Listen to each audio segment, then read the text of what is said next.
So in this video, I'll cover how to use phone calling feature with Tuftung AI.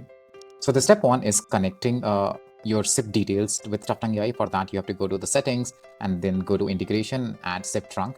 Now here you need SIP address, phone number, and some authorization details. Now multiple vendors support that, example Twilio, Telnyx, and other. So we will take an example of Twilio. Just to recap what we are trying to do here, so Tuftung AI operates on internet, but in order to speak to the real user, it has to use the PSTN network. And for that, we need SIP providers like Twilio, Telnyx, or telecom provider that gives us option to speak to the user on their phone or receive an incoming call. So from the Twilio and other, we set up a SIP trunk, and from there we get this termination endpoint, username, password, and phone number, which are the thing you need in this particular form that you see: SIP address, phone number, username, and password. So let me show you how you can do that. So the step one is that you go to the all products here in, you go to Twilio, and in Twilio, you have to go to the numbers and senders. And here you have to go to overview, and here you can set up a new phone number. So once you click that, you get a bunch of options. Most of these are $1 around that you can buy.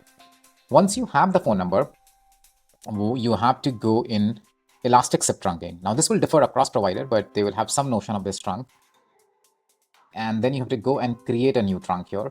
I can give it an option like test trial 3, a name, and this should create the trunk. Now, once the trunk is created, there are a couple of things that you need to do. First, you need to go to the termination and set up the termination endpoint.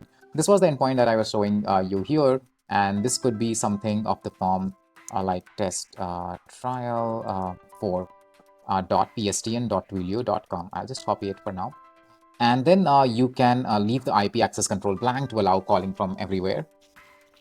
And then for credentials, you have to set a password and username that will directly use. Once you do that, you have to go to the numbers, and then you have to attach a phone number using add number. So you can either buy or add an existing number. Once you are set with all of this, then come here, you will put the test trial, something that we wrote, and other details. So your number is complete. Now let me show you an example of how this calling feature works. So for example, this is a scenario that is already created. So I'll go to the phone call here. So the first one I'll do is that I'll call on my number. And in this case, I'm using UI, but it can be done by API or from cloud or other places. Once you do that, I just got the call here. I'll just pick it up. Hello, Jackie. So I'll stop here. So this was the call that just happened. There is another way you could do the call, which is you can also upload the spreadsheet. So you can have all the number in the form, download this template, put your numbers, let's say 200, 500, and then our agent will go like 5 numbers at a time based on the number of concurrency that you have put. And then the numbers which failed, let's say we are busy or not reachable, then you could do a retry to call them again. And now once the calling is done, you also get the complete analysis, like you get the transcript, the audio, the analysis, whether the call was qualified and other things. So this I showed you for the outgoing call. Similarly, you can connect it for incoming. So for incoming, once you attach a particular number, so any user who calls on that number, this agent will pick it up. So try it out. Let us know if you have any questions. Thank you so much.